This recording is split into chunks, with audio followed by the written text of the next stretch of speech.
It's me again. So, naputol yung video natin kasi hindi ko halos lahat na isulat yung mga ibang words. Kaya ngayon itutuloy natin. Let's go! So, guys, ito yung kwan. Ito yung hindi nagatalab yata guys Ito yung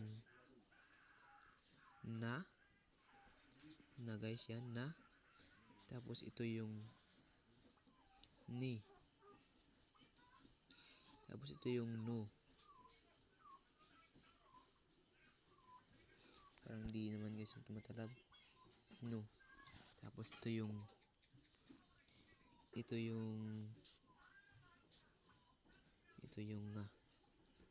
nga. Ngi. Ngi to guys, ngi. Tapos yung ngo. Yung ngo ay dalawang ganyan. Ngo ito guys, ngo. Yan. Tapos, hirap guys magsulat Tapos, ito yung pa. Pa yan guys, pa. Pi. Po. Hirap guys magsulat. Po yan. Ito yung po guys. Kaso guys, dapat ito mas maikli. Tapos ito mas mahaba dapat. Yan. Tapos, yung ra. Ganyan yung ra guys, ganyan. Tapos yung ri. Wait lang guys, ang hirap magsulat.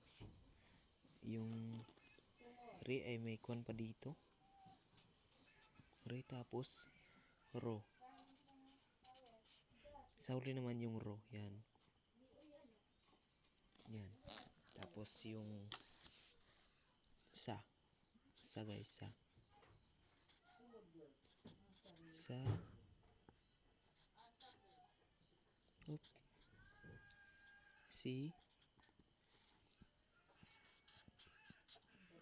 Mali pala guys, hindi pala dito yan. Sorry. Mali guys, mali yan. Dapat dito yan, dito sa taas. Dito yung so. So ito guys, sorry talaga guys, mali. Tapos ganito yung, wait lang guys, kuha natin sa likod. Kasi, nakatalog pala. Dito. Ito yung karugtong kanina. Ito yung ta. Ito yung ti. At ito yung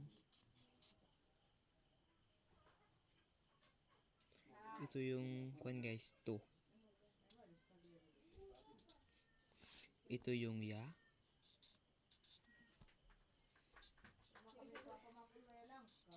Ito yung yi. At ito naman yung yu. So, yun lang guys. Kung magbibigay kayo ng mga salita ng mangyan ay open lang muna ko. So, yun lang guys.